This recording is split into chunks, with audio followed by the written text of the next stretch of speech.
Assalamualaikum warahmatullahi wabarakatuh. Perkenalkan, nama saya Emat Nasira dari PTE 02 dan di sini saya akan membawakan materi yang berjudul Klasifikasi Tegangan Tinggi, Sejarah dan Perkembangannya. Pelajaran Teknik Tegangan Tinggi. Di sini saya bersama teman-teman saya yang bernama Mufatul Ansar dan Rizky Febrian. Baik, yang pertama A. Sejarah perkembangan tegangan tinggi. Sekitar tahun 1910 telah digunakan tegangan di atas 100 kV dan di sekitar tahun 1920 telah dikembangkan beberapa sistem tegangan yang lebih tinggi. Daya 50 meter watt ditransmisikan pada jarak kira-kira 50 km. Selama periode 1930 sampai 1950, beberapa pembangkit hidroelektrik dikonstruksi yang akan menyalurkan daya 250 MW pada jarak 400 km dengan tegangan di antara 200 kV dan 300 kV. Pada tahun 1954, tegangan 350 kV dipakai sebagai standar internasional dan selama tahun 1960-an daya di atas 1000 MW ditransmisikan pada sepanjang jarak 1000 km. Pertama-tama pada tegangan 550 kV dan kemudian 765 kV atau 800 kV. Tegangan transmisi ultra tinggi di atas 1000 kV dalam pertimbangan dengan perkiraan kapasitas daya 10.000 MW. Baik, selanjutnya pengertian teknik tegangan tinggi. Tegangan tinggi di sini dalam dunia teknik tenaga listrik ialah semua tegangan yang dianggap cukup tinggi para engineer listrik sehingga diperlukan pengujian dan pengukuran yang bersifat khusus dan teknik-teknik tertentu atau subjektif, atau di mana gejala-gejala tegangan tinggi mulai terjadi. Selanjutnya ada pengelompokan tegangan tinggi. Pengelompokan tegangan tinggi ada dua. Yang pertama itu tegangan normal atau biasa, yaitu besar tegangan yang dapat ditahan oleh sistem untuk waktu yang tidak terbatas. Dan yang kedua, tegangan lebih atau over voltage, yaitu besar tegangan yang dapat ditahan oleh sistem untuk waktu yang terbatas. Tegangan ini dikelompokkan menjadi dua golongan berdasarkan bentuk gelombangnya, yaitu bentuk periodik dan aperiodik. Sedangkan dilihat dari penyebabnya juga terbagi dua, yaitu sebab eksternal atau faktor alam, misalnya petir, dan internal man-made, misalnya proses switching. Baik, selanjutnya materi yang selanjutnya akan dibawakan kepada teman saya yang bernama Rizky Febrian. Baik, saya akan melanjutkan materi yang dibawakan oleh teman saya Adnan. Tegangan pengujian. Kegagalan isolasi atau insulation breakdown dapat disebabkan oleh beberapa faktor, yaitu A. Pemakaian yang cukup lama, B. Kerusakan mekanis, C. Berkurangnya kekuatan dieelektrik, D. Sering terkena tegangan tinggi. Pengaplikasian teknik tegangan tinggi. Generator AC atau alternator. Hampir semua tenaga listrik yang dipergunakan saat ini bekerja pada sumber tegangan bolak-balik AC. Karenanya, generator AC adalah alat yang paling penting untuk menghasilkan tenaga listrik generator AC. Umumnya disebut alternator, bervariasi ukurannya sesuai dengan beban yang akan disuplai. Sebagai contoh, alternator pada PLTA mempunyai ukuran yang sangat besar, pembangkitan ribuan kilowatt pada tegangan yang sangat tinggi.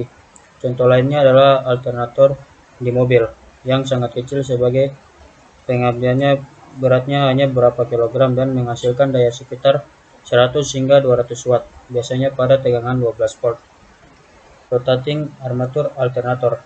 Alternator armatur bergerak atau rotating armatur alternator mempunyai konstruksi yang sama dengan generator DC, yang mana armatur berputar dalam semua medan magnet stasioner pada generator DC yang dibangkitkan dalam buletan armatur dan dikonversi dari AC ke DC dengan menggunakan komutator atau sebagai penyerah. Rotating field alternators. Alternators medan berputar mempunyai buletan armatur yang stasioner dan sebuah buletan medan yang berputar. Keuntungan menggunakan sistem buletan armatur stasioner adalah bahwa tegangan yang dihasilkan dapat dihubungkan langsung ke beban. Pembangkit tegangan tinggi DC. Pembangkit tegangan tinggi DC umumnya banyak digunakan dalam fisika terapan seperti instrumen dalam bidang nuklir atau akselerator Microwave elektron, peralatan elektromedik atau X-ray, peralatan industri atau presipitat dan penyaring gas buang di pembangkit listrik. Industri semen, pengecatan elektrostatik dan pelapisan serbuk atau elektronika komunikasi atau televisi. Kebutuhan bentuk tegangan, tingkat tegangan, dan besar arus serta kestabilan dari pembangkit tegangan tinggi tersebut akan berbeda satu aplikasi dengan lainnya. Baik, saya akan melanjutkan materi selanjutnya. B.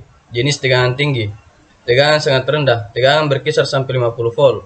Tegangan rendah atau low voltage. Tegangan ini rendah berkisar antara 50 volt sampai 1000 volt atau 1 kV. Jenis kabel yang digunakan juga harus mampu digunakan pada tegangan 50 volt sampai 1000 volt atau 1 kV.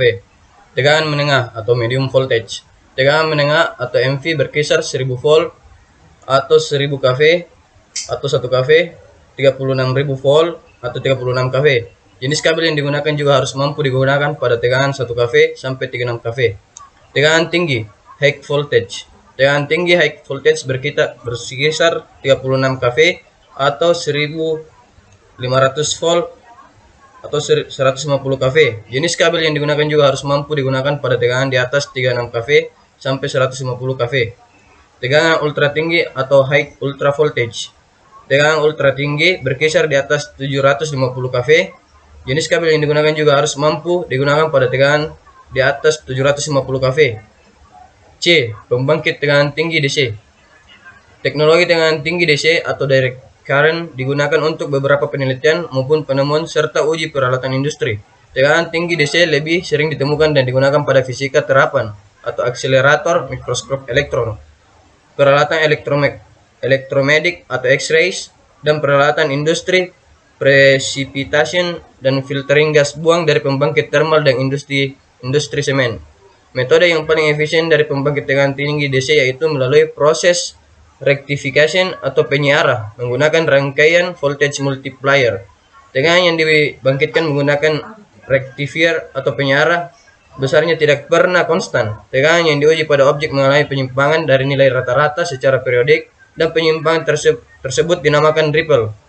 Perancangan pembangkit tegangan tinggi DC yang digunakan sebagai komponen utama dalam proses pembuatan nanofiber menggunakan teknik electrospinning telah dilakukan.